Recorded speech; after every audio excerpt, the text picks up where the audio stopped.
One rumor has followed Jacqueline Bisset about for more than half a century. In 1968, it all began on Steve McQueen's bullet set. Their chemistry was so strong that their admirers thought they were secretly romantically involved. However, Bisset has had enough at the age of 81. She is finally speaking up about their actual relationship. People weren't expecting the truth that she's exposing. And Steve McQueen isn't the only one involved.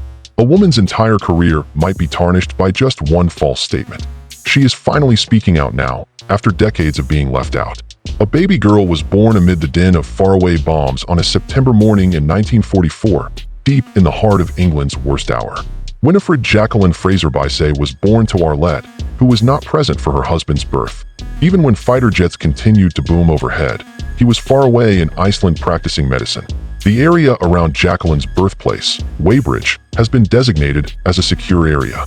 Contrarily, V-1 flying bombs had crashed nearby in July, just 2 months prior. Despite plans for a tranquil delivery, she entered this world surrounded by smoke and sirens. Arlette had narrowly avoided death on one occasion. After the German invasion of France in 1940, she rode her bike out of Paris and through the devastated countryside in search of a British troop ship. As a lawyer, she had been incisive and self-assured, but she had already become a refugee by the time she reached England, and the pain she had endured had never fully healed. It wasn't about culture or elegance. She just wanted Jacqueline to speak French. It centered on staying alive.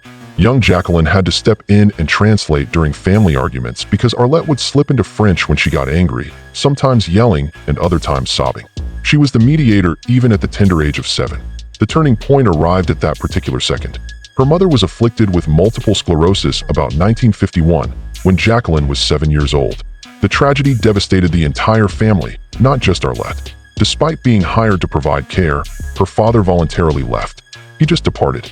No farewell, no assistance, zero funds. He continued to deny providing genuine help for the following 17 years. Arlette had no one to help her. Jacqueline saw her mother's physical and emotional collapse as she struggled to keep their lives together. They were short on funds. In order to pay for her ballet classes, Jacqueline had to start working when she was 8 years old. The $2 monthly cost was too much for them to handle. For the sake of dancing, she even cleaned the studio's floors and mirrors. Modeling had become her breadwinner by the time she was 14 years old. There was no glitz to it. It was a state of despair. On occasion, her earnings exceeded her mother's disability payment by $15 or $10. Neighbors recalled how, with an unassuming strength that few adults possessed, she pushed her wheelchair-bound mother while holding grocery bags. The worst started when she turned 15. As her mother's health declined, Jacqueline took it upon herself to be her primary caregiver.